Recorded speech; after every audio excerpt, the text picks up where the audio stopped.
আমাদের আর একটা দুর্ভাগ্য হলো হাসিনা গত 16-17 বছরে যে কাণ্ড করেছেন, রাজনীতিকে বানায় ফেলছেন, পাবলিকের সঙ্গে কোনো সম্পর্ক নাই। না, আমার এই কথাটা কিছু বুঝেন নাই আপনি, আরো ভেঙে বলি। দেখেন, রাজনীতি মানেই তো পাবলিকের জন্য রাজনীতি, জনস্বার্থ, জনমত কে রিপ্রেজেন্ট করে, যেটা ওইটাই তো রাজনীতি। যেটা জনস্বার্থকে ক্যারি করে না, সেটা কোনো রাজনীতি না। তার একটা বেস্ট উপায় হলো ইলেকশন। কারণ ইলেকশনের ডরে, ভয়ে আপনাকে অন্তত ইলেকশনের আগে পাবলিক কাছে মাপ চাইতে হয়, পাবলিক কাছে নত হতে হয়, ভোট চাইতে হয়, পাবলিকের মতামতকে সর্বোচ্চ মর্যাদা, মাথা নিচা এসব করে তার মন পেতে হয়। তাহলে অন্তত একটা দিনকে উপলক্ষ করে প্রতি 5 বছরে আপনাকে পাবলিকের সামনে নত হতে হয়, জনমতটা কোন দিকে যাচ্ছে এটা আমল করতে হয়, এবং আপনি যে তাদের কথা শুনে চলবেন, আপনি যে তাদের অনুগত, আপনার বাবা কোন কে ছিল ওই মুরুদ দিয়ে আপনি নেতা হইতে পারবেন না। হাসিনা যেমন পারে নাই, উল্টা তার বাবাই, ওই যে তার বাবার মূর্তিগুলো ধসে পড়ে গেছে। এটা কেন হয়েছে? কারণ তিনি রাজনীতিকে বানায় ফেলতেছিলেন জনগণ লাগবে না, ওনার বাপের দেশ, বাস আর লাগে কি? এটা কি আর রিপাবলিক ছিল বাংলাদেশ? এটা হয়ে গেছিল বাপের দেশ।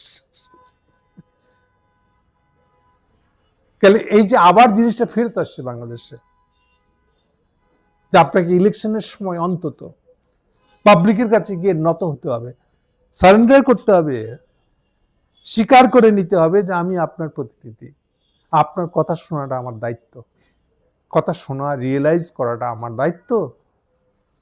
যেটা উল্টাটা হাসিনা বানাই দিয়েছিল যে এগুলো কিচ্ছু লাগবে না, খালি বাপের নাম দিয়া, শেখ মুজিবের নাম দিয়ে নামে পড়বেন, যা খুশি তাই করবেন, কোনো অসুবিধা নাই, দিনের ভোট রাতে করবো তো আছেই। কিন্তু এটার অ্যাকচুয়াল তাৎপর্য খেয়াল করে দেখেন। রাজনীতি মানে পাবলিকের, পাবলিককে মাথার উপরে রাখা, শিরোধার্য করে নিয়ে করা রাজনীতি, অনুগত হওয়া, মাথা নিচা করা পাবলিকের সামনে। সেখানে হাসিনা জিনিসটাকে উল্টাই দিয়েছিল। কিসের পাবলিক? বাপের নাম থাকলে, শেখ মুজিব থাকলে তুমি ক্ষমতা থাকতে হবে। সেই জায়গা থেকে ফিরে যাচ্ছে আবার বাংলাদেশের রাজনীতিটা, আবার পাবলিক বেসড, পাবলিকের মতামত, জনতুষ্টি, জনগণকে খুশি রাখা, জনগণকে যে আমি শুনতেছেন, জনগণকে যে আপনি নত হয়ে কিছু একটা করতে চান, এইটা প্রকাশ করা। সো রাজনীতি আবার রিপাবলিকের ধারণাটা ফেরত আসছে, জনগণের রাষ্ট্র হতে হবে, জনগণের সরকারকে জনগণের সরকার হতে হবে।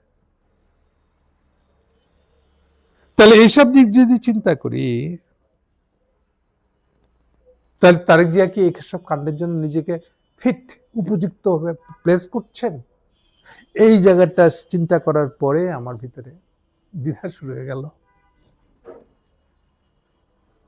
আপনি যদি যেচে ইন্ডিয়ানদের সমর্থন পেয়ে ছাড়া ক্ষমতা আসতে পারবেন না, এটা ধরেই নেন, আই এম সরি। এই যে নতুন বাংলাদেশ চাচ্ছে কিছু একটা হতে, আপনি ওটার বিরুদ্ধে দাঁড়াই গেলেন আসলে। অথচ দেখেন কি আপনার জন্য দাঁড়িয়েছিল, ওয়েট করছিল। আপনি যদি এই জনসমর্থনের কথাটা খেয়াল রেখে আপনার পদক্ষেপগুলো নিতেন, রাজনৈতিক পদক্ষেপগুলো, তাহলে সে কি হতো? সব কিছু জয় করে নিতে পারতেন আপনি। আপনি কখন জয় করবেন সেজন্য দাঁড়ায় আছে যেন বাংলাদেশ, এমন একটা বাংলাদেশকে পেতেন আপনি আজকে। কিন্তু সেখান থেকে আপনি কতটা দূরে গেছেন, ফিরতে পারবেন? সরি, আমার সন্দেহ আছে।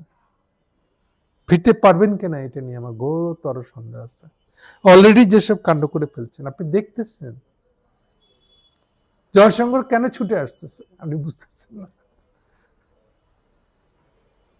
সেটা শুধু খালেদা জিয়া না, শুধু বিএনপি না, এসব পার হয়ে চলে গেছে। জোনার বাংলাদেশকে দরকার, ইন্ডিয়ার বাংলাদেশকে দরকার। এইটা একটা সুযোগ আসছে, খালেদার মৃত্যু উপলক্ষে আমি ওখানে যাই, সমবেদনা জানাই।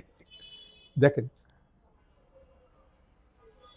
সেই বাংলাদেশের দ্বারে আপনি তারেক যে কিভাবে ইন্ডিয়ার হাত ধোয়া ছাড়া ক্ষমতা দেখতে পারবেন, ক্ষমতায় যেতে পারবেন না, এটা ভাবেন কেন?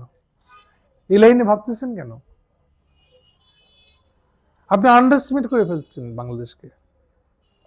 নতুন বাংলাদেশ কি ইঙ্গিত দিচ্ছে সেটাকে রিড করেন। বাংলাদেশ সেই বাংলাদেশ নাই, আমি একটু আগেও বলেছি। এটা একটা নয়া বাংলাদেশ, নয়া তার অভিমুখ, যেখানে প্রথম আলো বলতেছে খালেদা যে আপসীর নেত্রী।